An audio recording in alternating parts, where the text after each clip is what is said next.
YSR Congress party అధ్యక్షుడు YS Jaganmohan Reddy శుక్రవారం నాడు జన్మదినం జరుపుకున్నారు. ఆయన 1972 డిసెంబర్ 21న జన్మించారు. జగన్ బర్త్డే సందర్భంగా ప్రపంచవ్యాప్తంగా ఉన్న వైసీపీ కార్యకర్తలు, అభిమానులు ఘనంగా వేడుకలు నిర్వహించారు. తెలుగు రాష్ట్రాల్లో సైతం జగన్ జన్మదినాన్ని పురస్కరించుకుని అనేక సేవా కార్యక్రమాలు చేపట్టారు. ప్రస్తుతం జగన్ పాదయాత్రలో ఉన్న సంగతి తెలిసిందే.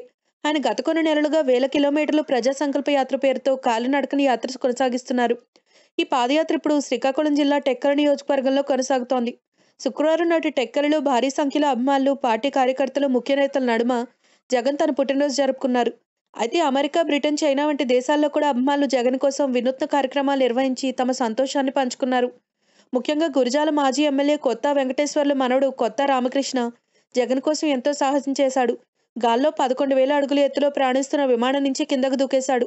వైఎస్ఆర్సీపీ జెండాని తనతో పాటు తీసుకెళ్లిన రామకృష్ణ గాల్లో ఎగురుతున్న విమానం నుంచి అత్యంత సాహసంతో స్కై డైవింగ్ చేశాడు. కొత్త రామకృష్ణ ప్రస్తుతం సౌత్ ఆఫ్రికాలో ఉంటున్నాడు. వైఎస్ జగన్ కి వీరాభిమాని అయిన రామకృష్ణ ఈసారి తన ఆరాధ్య నేత జగన్ బర్త్డేకు వినూత్నంగా శుభాకాంక్షలు తెలపాలని నిర్ణయించుకున్నాడు. అందుకోసమే కొన్నాళ్లుగా ఎంతో కష్టపడి స్కై డైవింగ్ లో శిక్షణ తీసుకున్నాడు. స్కై డైవింగ్ కోసం లక్షల్లో ఖర్చు పెట్టాడు. జగన్ బర్త్డే నాడు విమానాన్ని అద్దెకు తీసుకుని సాహసం చేశాడు రామకృష్ణ. గాల్లో ప్రయాణిస్తున్న విమానం నుంచి కిందకు దూకి జగన్ కి బర్త్డే విషెస్ తెలియజేశాడు. సామాజిక మాధ్యమాల్లో దీనికి సంబంధించిన పిక్స్, వీడియోలు వైరల్ అవుతున్నాయి. వైసీపీ అభిమానులు, కార్యకర్తలు కొత్త రామకృష్ణ సాహసాన్ని అభినందిస్తున్నారు.